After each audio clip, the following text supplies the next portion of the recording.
Benjamin Moses, welcome to the show. Thanks, Chad. I'm excited to be here. Yeah, me too. Absolutely.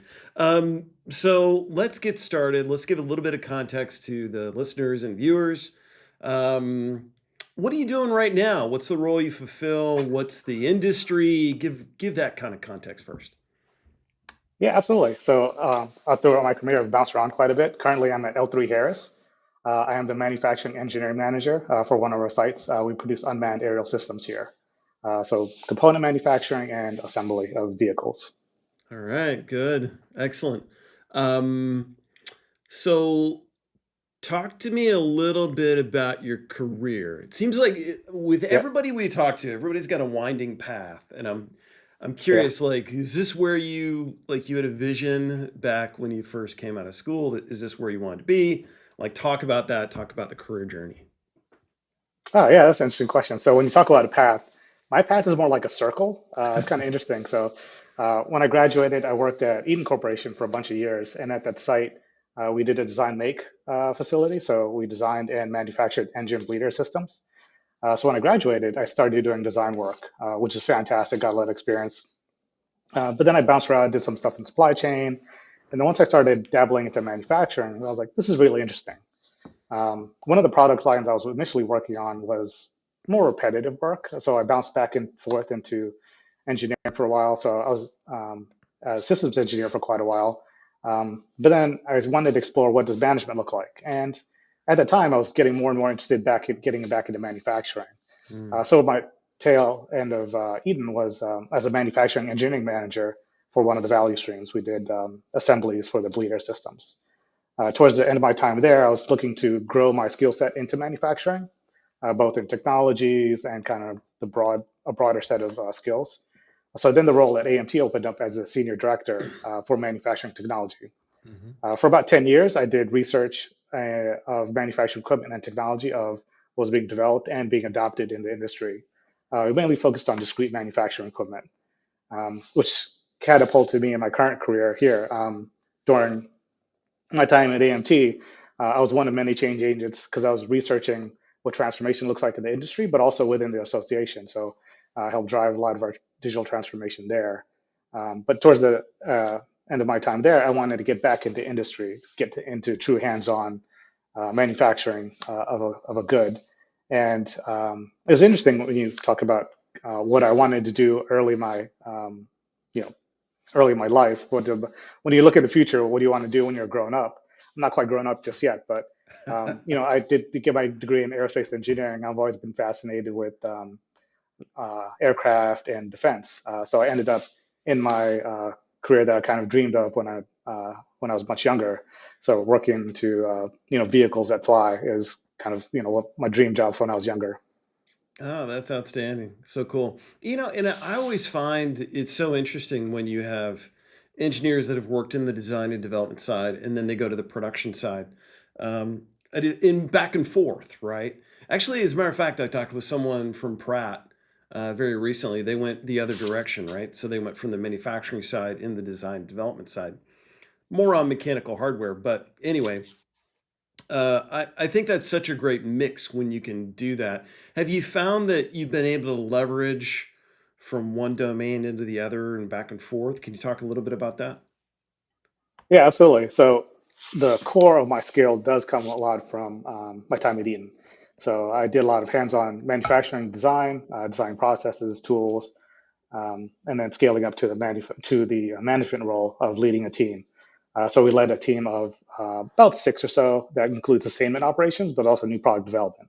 Mm, And that diverse mix kind of set me apart a lot of other roles because you're handling day-to-day issues, which have certain level of priorities, but also you have new product development that have very strict deadlines. So a mix of the priorities was always a challenge. And mm, that hands-on experience catapulted me into AMT, where we're doing research and the questions of applicability of technology yeah. to the end user was something I harvested from my time at Eaton. So as new technology, so the past, we'll say 8 years or so, there's a lot of startup companies, a lot of myths related to manufacturing equipment that are overhyped, let's say. So the foundational question is this technology actually applicable? So, you know, applying my experiences, and how would I use that in terms of adding value to an organization or technology or a manufacturer? That was a fundamental question. But my research that I did at AMT, I'm able to apply at my current role as we look Hmm. at how do we become a leader in our industry? What new technologies can we use? What is actually providing real return on investment? Yeah. Wow, that's fascinating. I'd love to get your perspective on this if you can. Um, Sure, there are, different people in the industry uh, describe it in different ways, but in general, there are legacy primes and tier one sure. suppliers. Those have been around a long time, and then there are the startups. And Hmm. something I've noticed with A&D startups is they seem to be, the folks responsible for design and development are also responsible for a lot of production stuff too, right? They're really getting their Sure. hands dirty with hardware and production processes and methodologies. Um, do you see like a big gap or divide between the traditional players and the startup players in that context, or is that a misconception? I'd love to get your perspective there. So it's a little bit of a challenge to provide that in the current market that we're in, but I can look at my time at AMT and or my previous experiences within the industry, and it's very common across any sector that you're working in, right? The depth of a startup company is kind of the core question that you're asking about, is right. Are Yeah. they providing a, say, superficial service, or are they providing the full stack from design, manufacture, and field service, right? Yeah. So that is the core question of how a startup company will transition from a startup phase into a independent um, run organization, right? They're looking at how do they get their foothold into a market or a customer or with their product, and then drive depth within their product suite to look at how they can support the life of their product throughout the full cycle. Mhm. Where you see a lot of companies succeed is understanding the full life cycle of their product. So how is it designed, manufactured, and then consumed? And I think that's where a lot of companies that don't quite make it out of the startup phase, that's where they start to fall apart when they don't fully understand the full life cycle of their product. Mhm. Yeah. All right. Good context for sure. Well, let's shift gears. Talk about change agents. We always talk about change agents on this podcast. Yep. The most fundamental question is, how do you define a change agent? How would you define it in your words? I'm a pretty simple individual, so a change agent for me is someone who defines and achieves a future state. It's fairly straightforward, right? So it's we can get around tools and titles, things like that, but realistically, it's someone that is looking to the future, constantly looking to the future. Um, it's a more of a thought process and set of ideals more than anything else. Yeah. Yeah. Absolutely. Yeah. Someone the other day described it as almost like a posture, as Yeah, much as anything. So yeah, I think you're dead on there. Um, Next simple question: are you a change agent? that's a tough question. We actually have gotten this debate quite a bit. So the core of the debate occurred when we were taking one of our self-assessments like DISC or something like that. Sure. We're talking about that in the family, and you actually get different scores if you score yourself versus someone else scores you. Huh. So in the perspective of your question, yeah, 100% I'm a change agent. Now, if someone else were to look at me, they would probably say probably. And the reason I say that is um, I think the core of a change agent has to be some level of deliverable, right? Yeah. It has to be tangible. It has to have some meaning or value to the organization. And that's where I think having the outside perspective of are you a change agent actually helps quite a bit. Okay. All right. No, that's really good. That's a really good perspective. Um, what do you think are the most important like factors that affect success? Talk to me about that a little bit. Ooh, success is interesting. So success for a change agent can um, come at a couple of different layers, right? Okay. The key, I think, is connecting that change with value to the business. So understanding what is the business need and where they are headed. A successful change agent can take that information and define roles, define responsibilities, and define boundaries. I think between that, um, that sets them up for the next step of being approachable. Um, and I think approachability is very important because in manufacturing, but also as a change agent, it's actually very useful to hear about problems, right? If people are not coming to you with problems, what's there to solve? Everything's fine. There's no reason for change. Hmm. So I think being approachable in that context is very important. And where we are in today's culture, the last point uh, section of being successful is the technology creativity, being able to figure out what is an applicable technology or what technology we should avoid to before we get into it. Hmm. Yeah. All right. Good. I want to ask the question a little bit different way. So, a lot of times when Sure. people talk about change initiatives, they talk about people, process, technology, and measurement, right? Or Yep. metrics.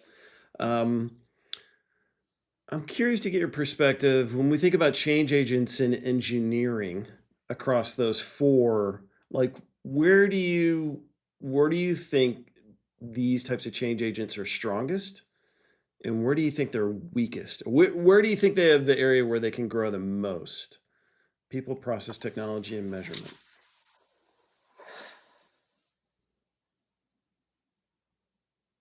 So I think the core of a lot of changes is back to foundational continuous improvement, plan, do, check, act, or DMX, right? And I think the measurement side of it is the hardest to grasp within a lot of engineering processes, right? Yeah. So if you deploy something on the operation side, you have time, you have throughput, you've got cost. But if I'm releasing a drawing, releasing a specification, those measurements are a little more difficult. Now, if Mm-hmm. we're in a schedule driven organization, you can theoretically get to that state, but it requires a culture and back to your point of the people in the process to support that. And you know, when you fill in a time card every single day, do you want to fill in another sheet on your schedule that says I completed this task and it's a number of hours? So the processes and technology to support your measurement is a little tricky if you really want to have a robust process on the engineering side for as a change culture. Yeah, yeah. I think that's really interesting. I think engineering has struggled with a measurement problem, a measurement for success problem for decades, if not for 100 years now, Yeah, because traditionally it's been okay. How many drawings have you released? Let's use that as right. a proxy to measure, Yeah, success with the program. And I think and that might be shifting more towards how many models have you released and, kind of the yeah, model-based definition world. But I still think that fails to measure how many problems have been solved. right. Um, so, and I don't know what the answer is with that yet. I haven't seen anyone really. Uh, Now it's a tough challenge because I think one of the challenges a lot of organizations focus on the very detailed levels. To your point, focusing on how many problems would you solve, how many drawings would you release. But I think if you zoom out just a little bit and look at what was your time to market, I think that type of questions can be handled a little more efficiently. So mhm. instead of looking at the super micro level, scroll out just a little bit to say, how long did it take to get this full package delivered to move on to the next segment? Yeah, yeah. All right, good, excellent. And from a personal perspective, what's the most fulfilling or satisfying about being a change agent? So for me, it's always been the result. We implement something. So of course, I'm very interested in saving money. That's the core of everyone that's working is that's their core goal, right? Every controller, every finance person said your goal is to save money. Um, but what I've always found useful is breaking that into other incremental tasks to support that goal in the future. So, for example, one of my previous role at Eaton, we're looking at revamping our Gimbal process or creating a dashboard for the factory so you can start visualizing information, get to metrics, and then you can harvest those problems to see where do I need to improve from. Hmm. So the tangible side of the deliverable for me has always been the most valuable part of being a change agent. Hmm. The second side is um, finding people to run with towards that common goal of uh, driving change, right? So it's always been very exciting to head towards a goal. You look to the right and say, "Oh, there's Jim from the office next door," right? So Yeah. those type of experiences are very rewarding to me. Okay. All right, cool. Good. Very collaborative type of answer. I like that. Um, what do you think is what's beneficial about being a change agent? So, separating like what do you enjoy, what's fulfilling, where do you get satisfaction from? Okay, what's the benefit? I guess from a personal perspective, how does that play out for you? So I think that's been one of the secrets to my success in my career. So one of the cores of being a change agent is learning agility. So as a change agent, you're going to finish a project and you're going to move on to the next project. You're constantly going through project after project. You're constantly learning new skills, new traits, new technology. And I think that's one of the core things as a change agent that helps drive those individuals to be successful throughout their career within that business or as they move on to other places. And that's one of the core things that's helped me, but also the resiliency side of it. Change is not always easy. We're kind of glossing over a lot of problems as Yes. you're driving change. But early in my career working at Eaton, I learned the hard fact that not everyone wants to drive change. So the resiliency to help support that change um, and drive through those hard times. There was one project I was working on standardizing across 4 or 5 different sites back at Eaton, Mm, and standardizing how you model something is actually surprisingly difficult because everyone has their own different practices, right? yeah. So that project took about 2 years, early 2000s. So having month after month, meeting after meeting was very tired, very laborious, but learned a lot of resiliency and finding, coworkers that are willing to drive each other to support that end. Hmm. Yeah. Yeah. Makes sense. Good. Um, you mentioned that not everybody is comfortable with change, right? So, Yep. for viewers or listeners that are like, hey, I might want to jump into that type of gig, um, what are some signs it's a good fit? And good fit, and what are some signs it's a bad fit? Like you will not thrive in this environment, right? Like, what's that look like? Yeah, yeah. That's definitely a challenge. So I think the core part, if you're interested in dabbling into one, is one, why are you interested in exploring that opportunity, Mm, both for yourself and the organization? What is the value that's being harvested from both situations, right? Um, the other side, if you take a step back and look at your strengths and weaknesses, do you have the strengths to persevere through a change management? And do you have the support structure to coach you and mentor you through that? To be fair, even now where I am in my career, I will still seek advice. I've gone through 26 years of a career, and a majority of that has been a part of a change in the different organizations. I still will hit a roadblock where I'll need some support, right? So do you have the support structure to support that, either within the organization and without? hmm. Um, and to be fair, are they able to define what does success look like? Those are the key things I think a lot of individuals that have become change agents accept for themselves.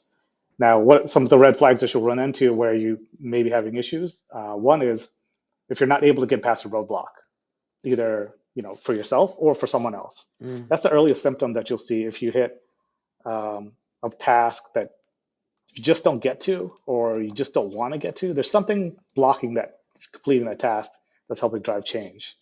The root cause of that could be a lot of different things. Could be ownership, could be misalignment goals, could be lack of tools, yeah. or you could just be losing interest. I mean, those are all tough challenges that they're going to face. Yeah, yeah.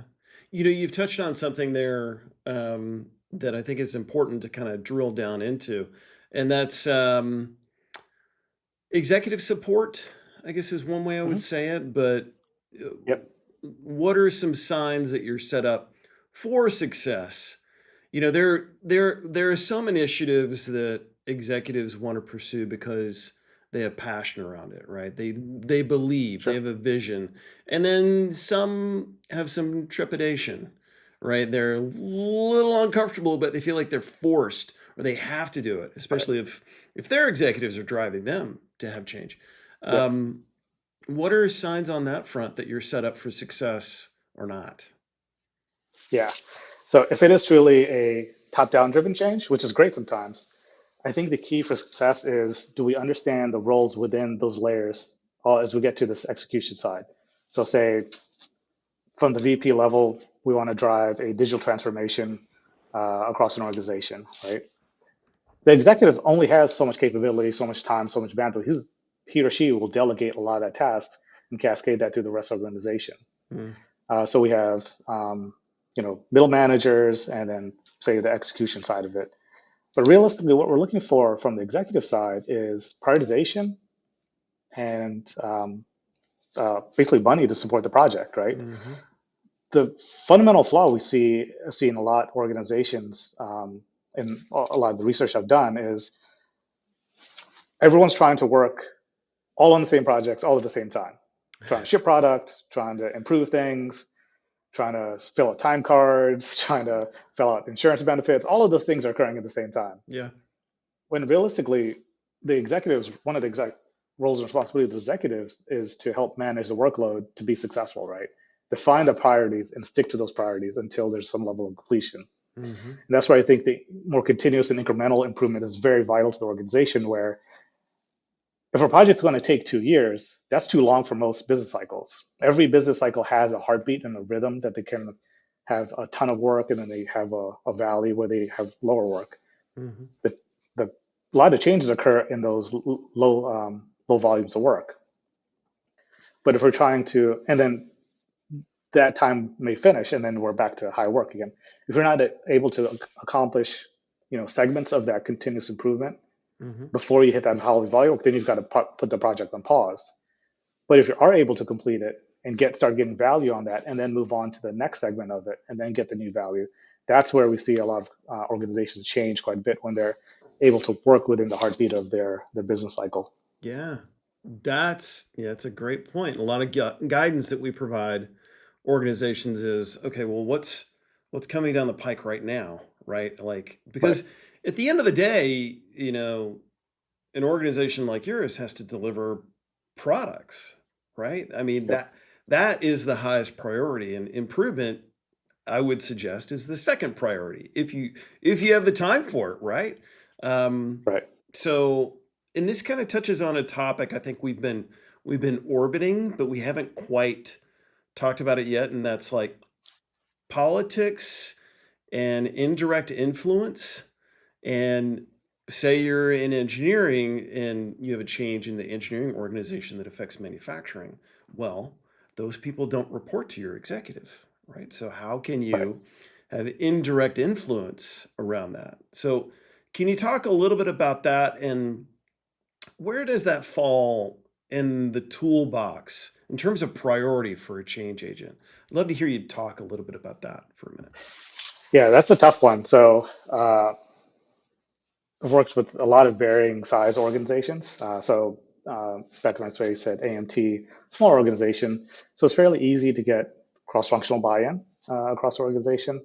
As you scale up and you're working with remote sites or working with other groups, to your point of engineering, quality, operations, getting a portion of the time can be rather difficult. They've got their own set of priorities.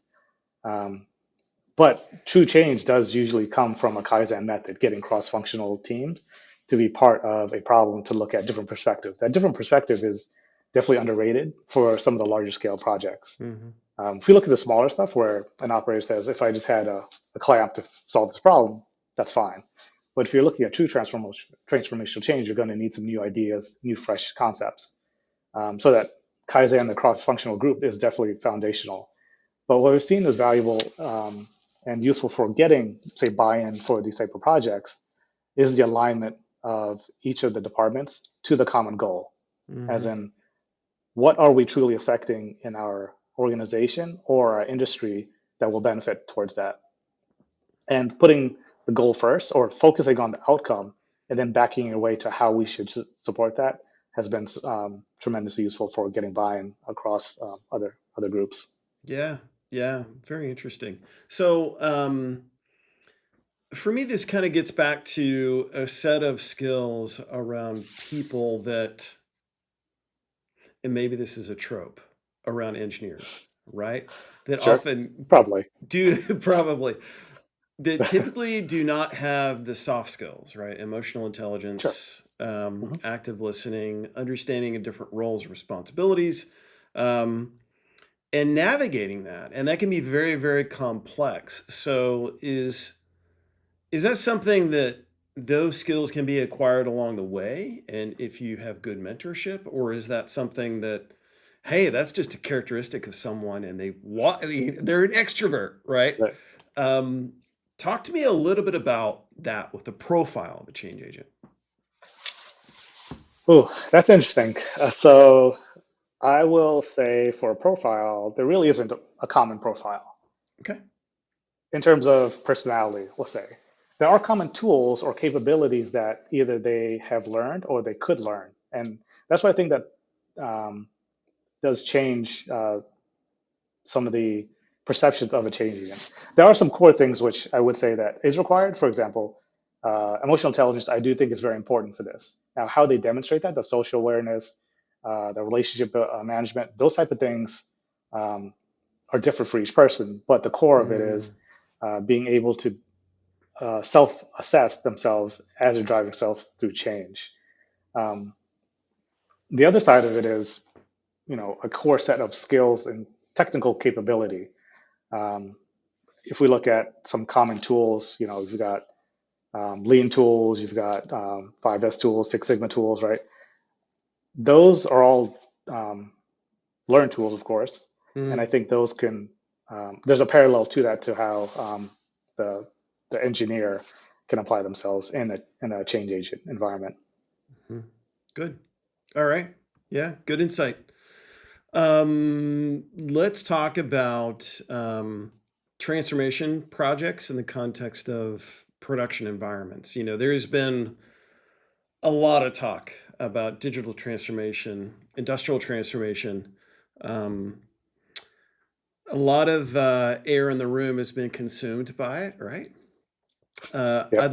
I'd love to get your perspective on is it delivering? Like what have you been involved with, and Hmm. what efforts have been fruitful? Let me put it that way. Yeah, absolutely.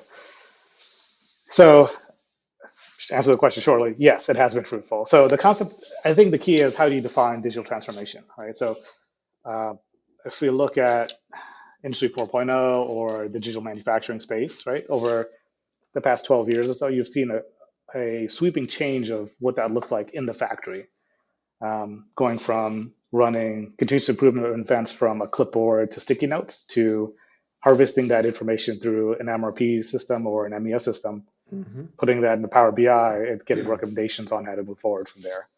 Um, that's where we've seen a lot of the value to the organization is being able to measure and assess and get truthful information. So the change we've seen in the industry is I have a valid source of truth to define where I want to drive my organization. Hmm. Um, so is my machine running? Is my machine not running? How many parts am I running through this work center? That's all the value and fruitfulness from a digital manufacturing transformation that has occurred in most organizations.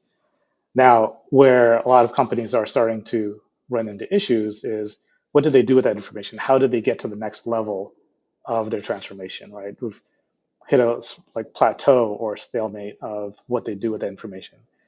And to your point, it gets back to a culture of innovation and change within that organization. We have other individuals that can take this technology and figure out what is the next thing. Do we put additional analytics on top? Do I look at automation? Do I change my manufacturing process to something else? It doesn't have to be a static line in the digital manufacturing space. Um, to use the buzzword, you don't have to jump into artificial intelligence to get value from that. You have basic mathematical tools that you know you can start harvesting to make sure you're meeting your tack time or your throughput is meeting your needs. Hmm. So that's where we're seeing a lot of value is the continual reinvestment of that information. Hmm. Good. Are you seeing that the value is a first move or a second move? Is it better to go broad across production functions, including quality, production planning, so on and so on? Or is it better to go deep into one of those functions? Ooh. So if it depends on where they are in their journey. So if they're starting off early in the transformational in the digital transformation journey, starting off small is vital. So to your question, looking at the intersection of where they would go broad versus where they would go deep, starting with that first cube, and then from there assess how much further they need to keep going. There is a point of diminishing return where you can go too deep, where you're not going to add any value in terms of the analytics. At that point, then stretching out to the other departments and figuring out where the value makes sense. But it's well, the most of the projects that I've researched in the past where they look at, okay, let's do a completely cross-functional digital transformation across all sectors.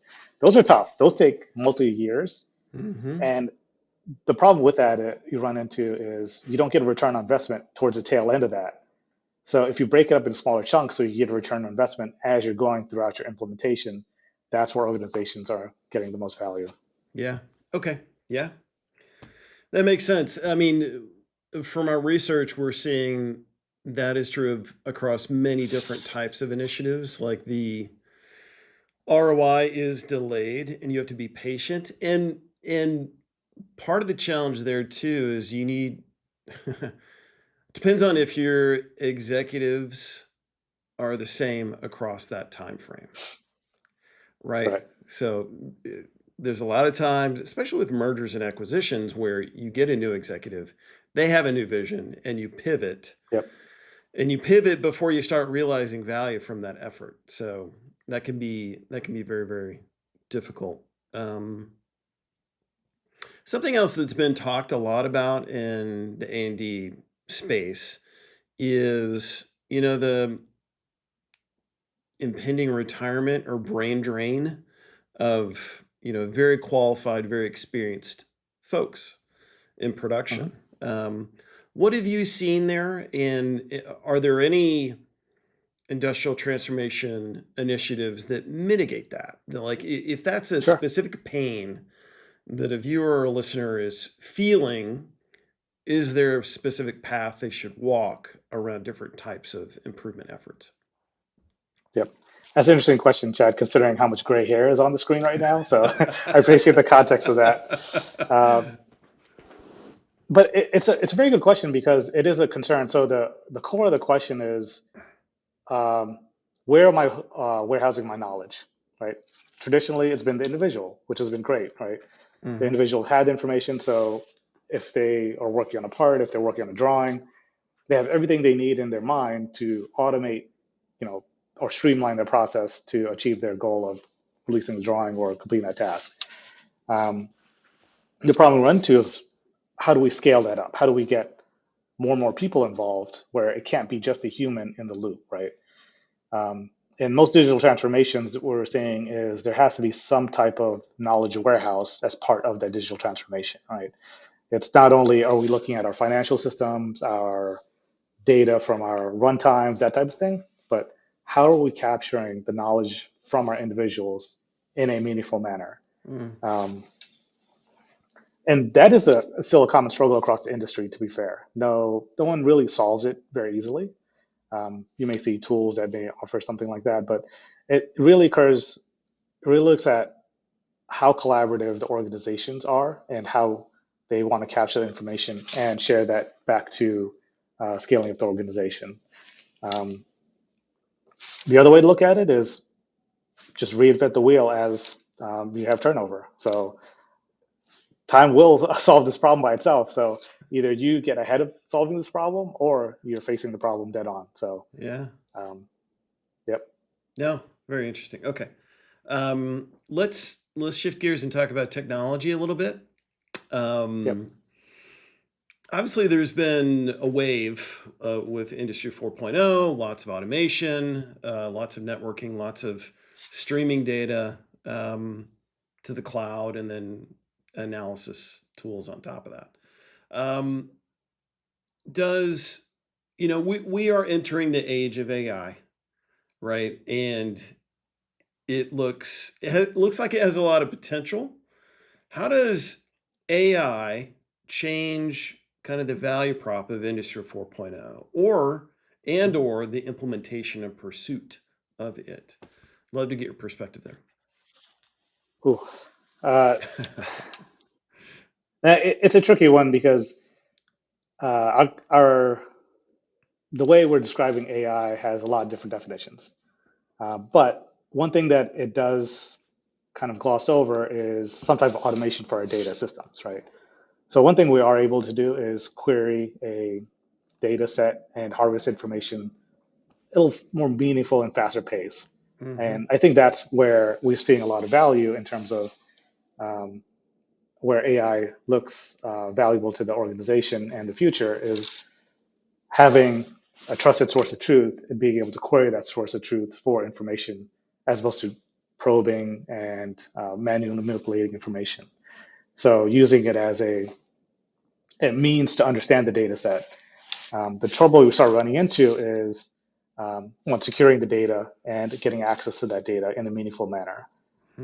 It's not always the easiest way to or easiest to connect different systems to get all your information to a single data set in a useful manner. There's a lot of data scrubbing involved. Don't get me wrong, it's achievable nowadays, right? Particularly as you look at automating your data transfers to get to a single location.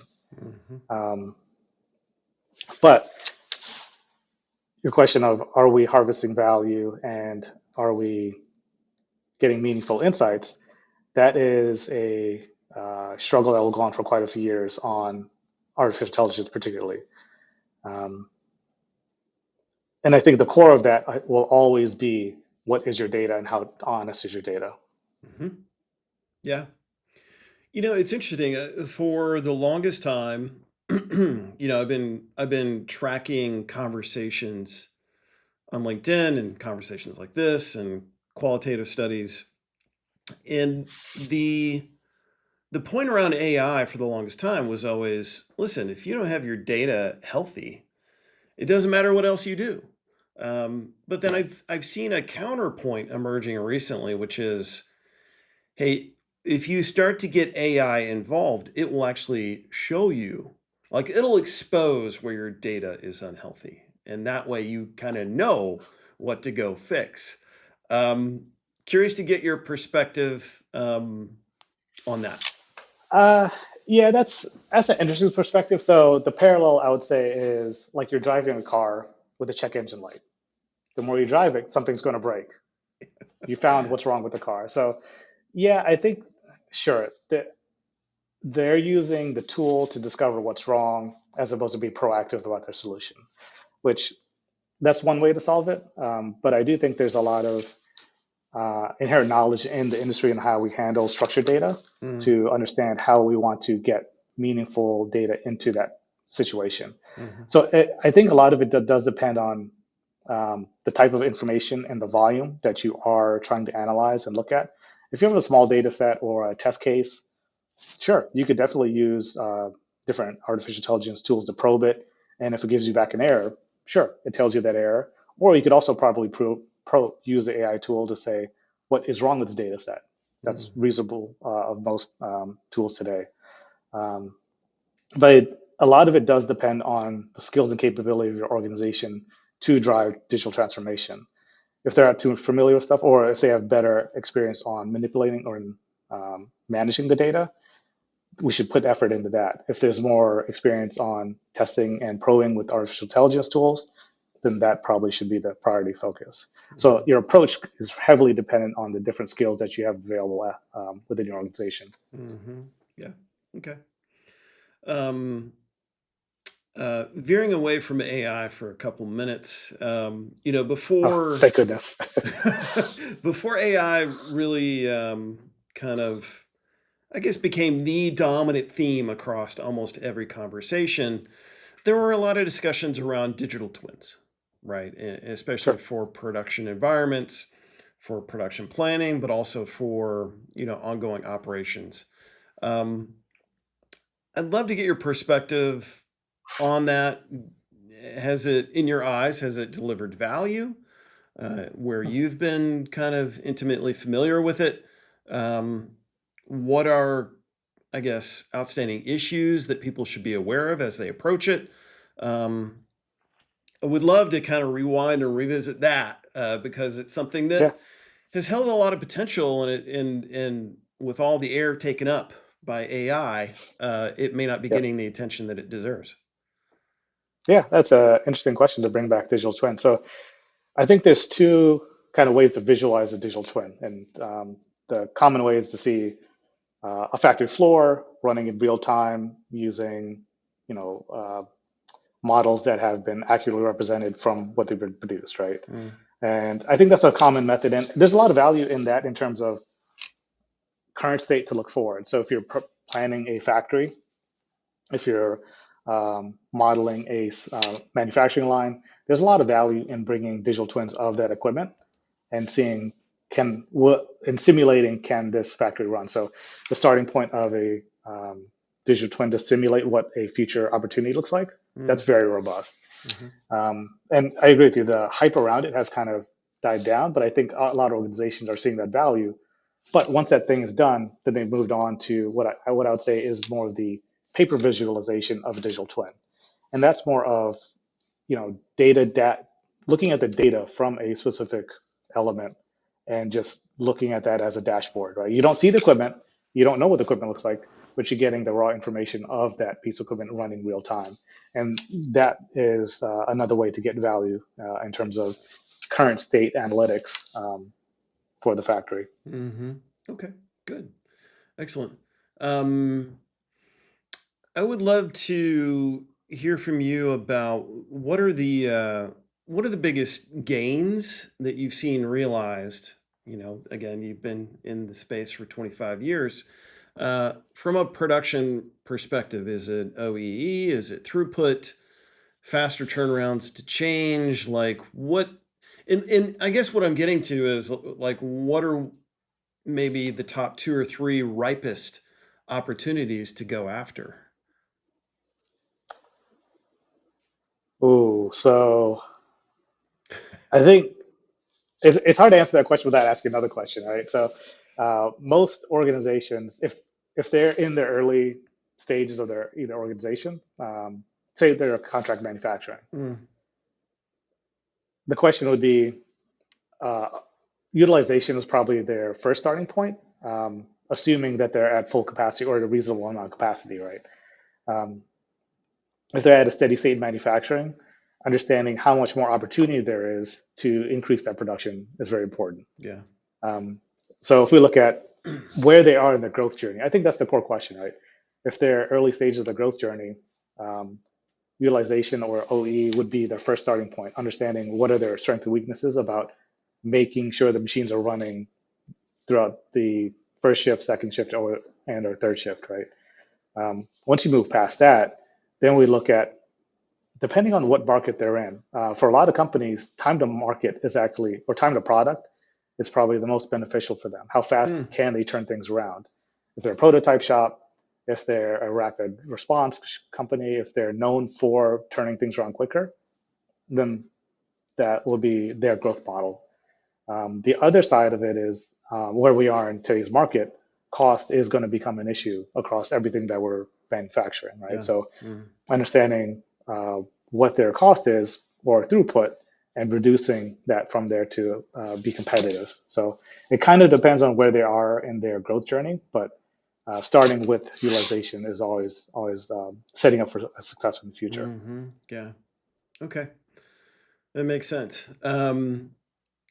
An adjacent topic here that I'd like to explore, and I need to explain our research a little bit. So we conducted this study around model-based definitions. And we asked basically what kind of metrics are you measuring, to achieve, I guess, to measure the success of the initiative. And I was really, really surprised that the companies that had kind of fulfilled a more complete vision around using an MBD, both out of engineering and in consumption departments, actually had the lowest number of metrics compared to everybody else. And after digging in a little bit, I found that, well, some of these organizations that were just driven through to completion were done so by executives that believed in the vision. They weren't driven by ROI. They're driven by a vision that, like, okay, to compete in this space, we have to go do this thing. This is the future of the company. So I'd love to hear about that from your perspective.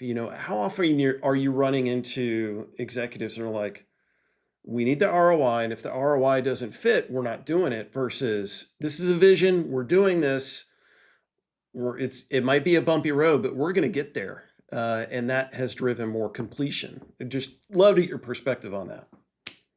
Yeah, that's an interesting case of a kind of roles and responsibilities overlap within the organization, right? So it's interesting that you bring that up because I was actually doing some research on this also.